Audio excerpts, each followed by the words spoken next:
Undisputed, the Mexican Monster Pack out now. Right, Dom, let's jump into the boxing, Misfits boxing. So I found you sneaking into the arena last night. Into the VIP section. Sneaking into the VIP section.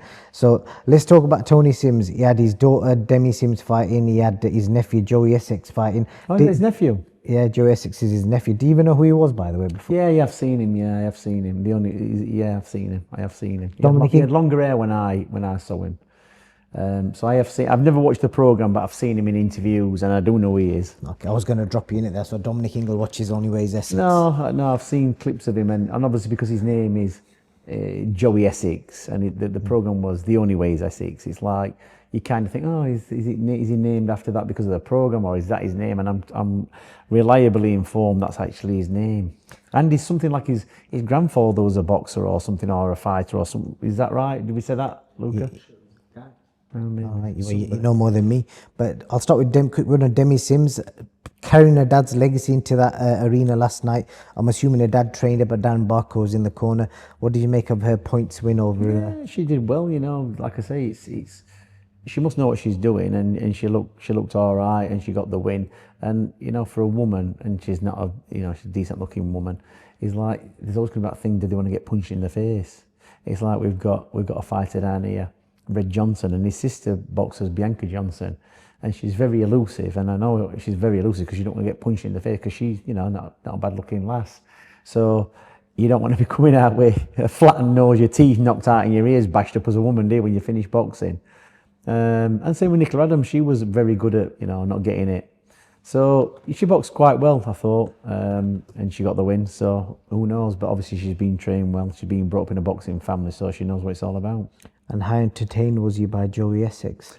But I never thought in a million years I'm going to ask Dominic Ingle about Joey Essex fighting. Well, a scrap's a scrap, and I always remember one of the first shows I ever saw this on was when Billy Joe Saunders boxed in LA and KSI boxed Logan Paul, and it was a bit like the Joey Essex fight last night. Because they didn't know what they were doing, they came out and they knocked lumps off each other. It was just a brawl. It was like a powerhouse brawl, and I've seen. That fight between KSI and Logan Paul was actually, I said at the time, was better than some prospects I've seen fighting, knocking over journeymen. So, and it was same with Joey Essex. They absolutely both emptied the tank about 2.5 rounds into that 4-round fight, and by the end they were totally exhausted. And they give everything, and it's like they were swinging bombs into thin air and missing, and that's so tiring and falling over themselves. And the guy who boxed Joey Essex, the opponent, he could see Joey Essex getting tired and pounced on him, but he just managed to hang in there, Joey Essex, and get through the fight, and he got the win.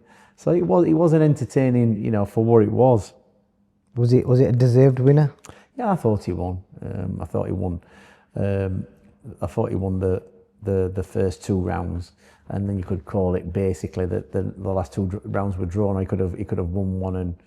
Yeah, he could have won one and lost. Yeah, won one and lost one, or they could have been drawn. So yeah, he won it. I think it was a 4-rounder anyway. But so I think he deserved the win. Well, that leads me on to a boxing-based question. The British Boxing Board and their rules around trainers being in the corner of these misfits fights. And my understanding is that they don't allow the trainers. Like, for example, if you wanted to go and corner, I don't know, Slim, who was a big fan of the podcast, and you said you've liked watching him fight. If he said to you, Dom, can you train me? You basically would not be allowed to sit in the. Well, you would. If you did it, you'd get fined or lose your license. And I was speaking to Alexis from Shoe Fighters. I don't know if you know him or not, but he trains Derek Chisora. He don't get a lot of credit, to be fair. A lot of Derek's resurgence in the last year or so, he's been the mastermind behind it, but he stays quite low key. But he's basically got an American license just so he can basically be in Derek's corner when he fights here and still do the misfit stuff, which all sounds a bit crazy. The question is, are the boxing board do they need to move with the times? Because ultimately, my thought process is they can't stop it from happening anyway, because there's always a way around it, whether you get a ringside seat or you still train the fighter. And for example, last night, Dan Barker just jumps in and sits a corner. What do you think should be happening in that situation? Like, well, it's classed as anything. If you're licensed by the British Board of Control, if you do anything out of their jurisdiction, then it's classed as unlicensed. and that's the way, you know, it's always been. So, and I think early on when this Misfits started, people were going in the corner and doing it. But it wouldn't be something I'd do anyway. But you can guarantee if I did, I'd be the first one getting pulled in. I'm not sure if Clifton's got a border control license, but he was in the corner. He must have got a border control license because he's had fighters and he's had, he's had fighters, boxing, hasn't he? Harry Scarf, Sandy in the past, yeah. And so obviously whatever it works there, I don't know, but guaranteed if I did, I get pulled in straight away.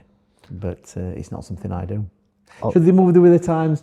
I don't know. It's like, to be honest, when what I will say about that show yesterday is that when you hear the judges called out, and one is Ian John Lewis, it's like, I didn't rate him when he was a border control referee, and then they got rid of him or he resigned or whatever he did, and then he ended up in Misfits. One thing, and what standing counts in the Misfits fights, they had them, and when somebody got knocked down, the referee counted it, but there was no MC shouting out the count.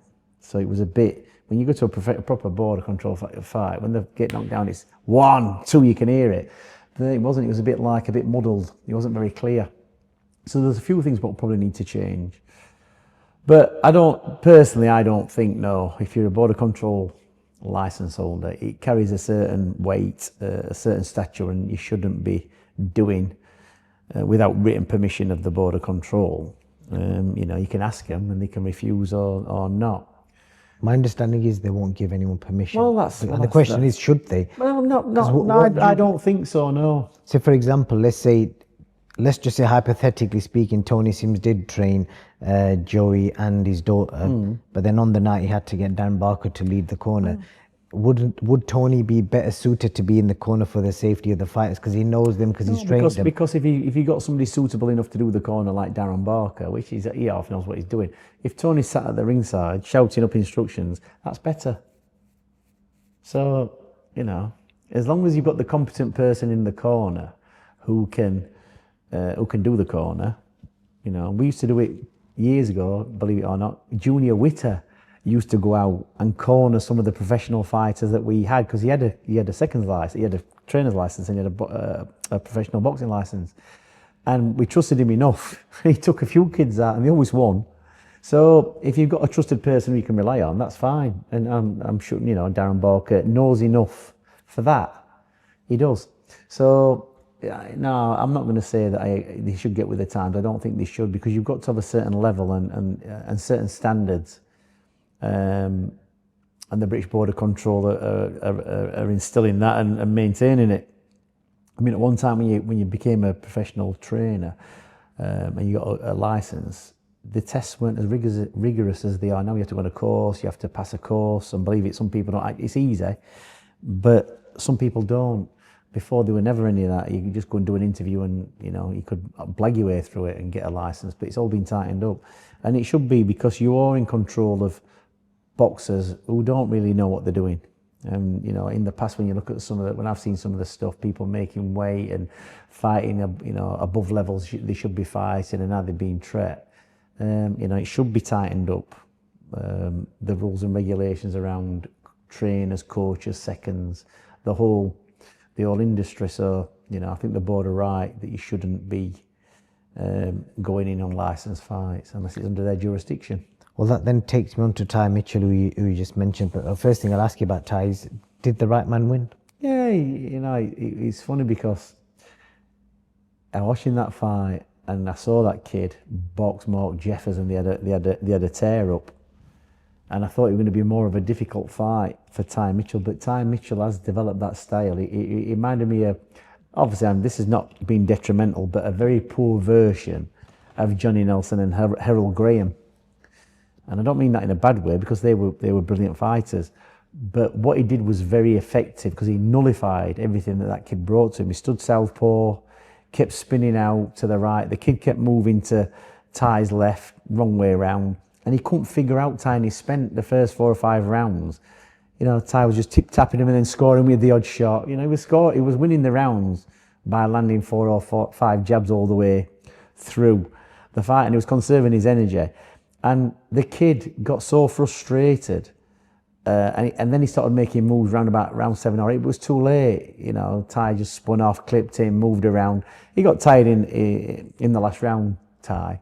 But to say the amount of time he's had at our boxing, the limited professional fights he did have before he got his professional license took off him, to beat a kid like that, who beat a very good kid in Mark Jeffers, really, you know, he did really well. He's got a lot of stuff to learn. He's got to increase his fitness.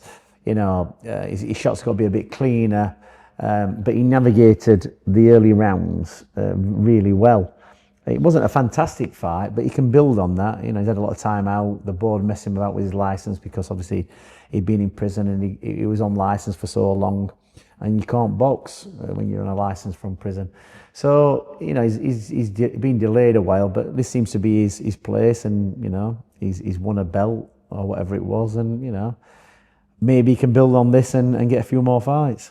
Well, he's quite a good example of, again, the boxing board, because they refused to give him a license, and my understanding is, I'm pretty sure, I hope I'm not wrong, that his license currently isn't a British Boxing Board one, it's a foreign one.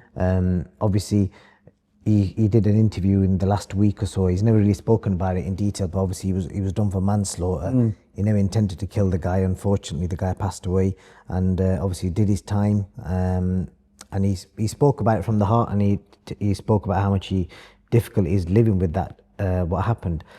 Do you think it was too harsh, or is it a fair? What do you think they should have given him his license back? The rules of the Border Control is obviously you can't have a license. Should people be given a second chance? Is the question. Well, it's not my organisation, is it? And if it was yours, because the reason I'm asking, but then there's going to be cases because your dad was a big advocate for that. There's a case where Ty Mitchell, you know, he got in a fight in a nightclub and he hit the kid, and the kid, you know, died, which is, you know, but it wasn't intentional, it was manslaughter. But then you've got people who've done armed robberies and proper murders, or they've done serious drug crimes, you know. So you can't have one rule for one and one for another, can you? It's just like if you've got a criminal record, your sentence has got to be finished, and you can't be on licence, and you can't. You know, that's what it is. You can't do it case by case. It'd probably be too complex. But in the past, you know, there were fighters who got criminal records and got boxing license because it wasn't as stringent like so many years ago. It's all tightened up over the years. So you can't, like, you've got to kind of have the same rule for everybody, because otherwise the board would probably just get bogged down in, you know, in paperwork. And you know, it is a fact that in the cases I've known with boxers who've been, you know, down the criminality path, then they do tend to cause problems. Do you know what I mean? It's like in boxing, and carry on committing crime, and that kind of brings the game into disrepute. So the board can't really allow it, can they? They can't. It's bad enough being in a sport where people are beating each other up, to have anything else attached to it. I always remember Terry Dunstan, who boxed John Buster Keaton, boxed for a few years and then went and committed armed robbery. Gary Delaney, who boxed John Buster Keaton, same kind of thing. I think he was a doorman security, and you know, clipped somebody or whatever, and manslaughter, got locked up. It happens, you know, in boxing. A lot of boxers do have. Look at Julius Francis. A year or so ago, when he was outside that nightclub and somebody was kicking off, and he just calmly went up, the kid from him, and he just laid him out, didn't he? So if that kid had banged his head and it'd have killed him, what would have happened there? And, you know, I think Julius Francis did the right thing, but it can also go very wrong. I think that was a classic example of self-defense, preemptive strike, as they say. Yeah, of course, but you know, if you know, you have to think, and it's like fighters who've killed people in the ring. Eubank, there's been one or two where they've died after the thing. So it's just the board's rule, innit? That if you've got a criminal record, everything's got to be clear. It's got to be gone. I'm not sure then whether Ty kind of did a lot of objecting, or Clifton kicked a lot off with the board a lot, and then that kind of made it even more difficult. I don't know. But the thing is with the board is they've got complete control who they give a license to. That's what they are. They're a private organisation, aren't they? They're not, run by the government. They're their own business. Well, business decisions suggest he's just took his money elsewhere now. Yeah, I'm saying it's been time, hasn't it? And it's probably worked out for the best for him. He's getting what he's getting now. I think, what is he, 30 odd, something like that? 34, I think. Yeah, he's got a bit of time.